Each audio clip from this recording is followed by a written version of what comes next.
शादी में खाने के वक्त एक आदमी को कोई प्लेट नहीं मिली तो आदमी अपनी झोली में खाना डालने लगा तो लोगों ने पूछा, ये क्या कर रहे हो? आदमी बोला, दाग तो चले जाएगा, ये वक्त फिर नहीं आएगा।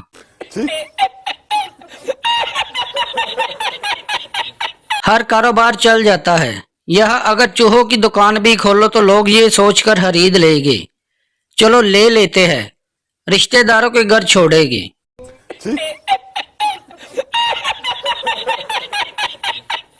बिलाल, ये तुम आंखें बंद करके इमली क्यों खाते हो? नासिर, मैंने अपनी अम्मी से वादा किया था कि मैं इमली की तरफ देखूंगा भी नहीं।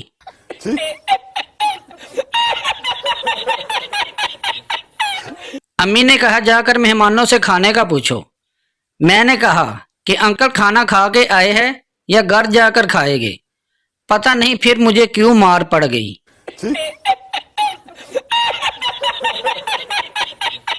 पप्पू जॉब के लिए इंटरव्यू देने गया। बॉस, तुम्हारी तालीम तो ठीक है लेकिन कुछ सालों का तजर्बा भी चाहिए। पप्पू, जनाब मुझे 3 सालों और 2 सालियों का तजर्बा है।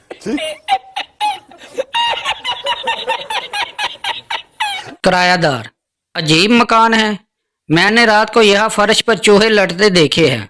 मालिक, तो क्या आप 50 रुपए में यह सांडों की लड़ाई देखना चाहते हैं? लड़की, मैं जब भी तुम्हें फोन करती हूँ तुम शेव कर रहे होते हो। तुम दिन में कितनी दफा शेव करते हो? लड़का, 30-40 दफा। लड़की, तुम पागल हो?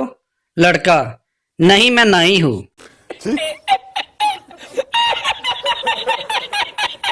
उस्ताद, अंडे और डंडे में क्या फर्क है? शागिर्द, अंडे जो हम घर में खाते हैं और डंडे हम स्कूल में खाते हैं।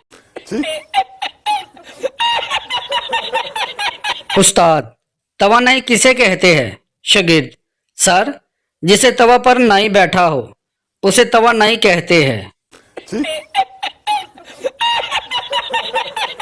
उस्ताद, अस्पताल किसे कहते हैं? शागिर्द, जमीन और आसमान के दरमियान जो टूल प्लाजा आता है इसे अस्पताल कहते हैं। एक टीचर ने एक शख्स से पूछा कि 2 में से 2 निकाल दे तो क्या बचेगा? तो शख्स ने कहा, मुझे समझ नहीं आया। तो टीचर ने कहा, अगर हमारे पास 2 रोटियां हैं और तुमने वो खा ली तो पीछे क्या बचेगा?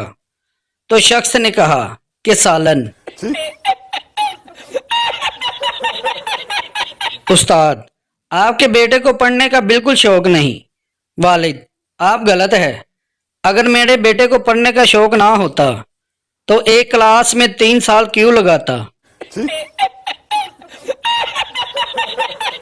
उस्ताद ने कहा कि सिर्फ उसी बच्चे को छुट्टी मिलेगी जो मेरे सवाल का सही सही जवाब देगा।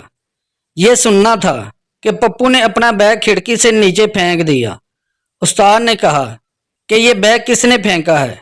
पप्पू, मैंने फेंका है और अब मैं घर जा रहा हूँ। बाप बेटे से, अगर तुम इस बार इम्तिहान में फेल होगे तो मुझे डैडी मत बुलाना।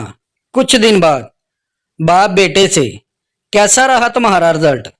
बेटा, सॉरी बशीर साहब। एक बच्चा रो रहा था। बाप, बेटा क्यों रो रहे हो? बेटा, 100 रुपए दो तो बताऊंगा। बाप ने 100 रुपए दे दिए। बेटा चुप होकर, मैं 100 रुपए के लिए ही रो रहा था। नानी अम्मा ने मुन्ने से कहा, जब तुम्हें खांसी आया करे तो मुंह के आगे हाथ रख लिया करो। मुन्ने ने कहा, नानी अम्मा आप फिक्र ना करें, मेरे दांत आपकी तरह नकली नहीं है।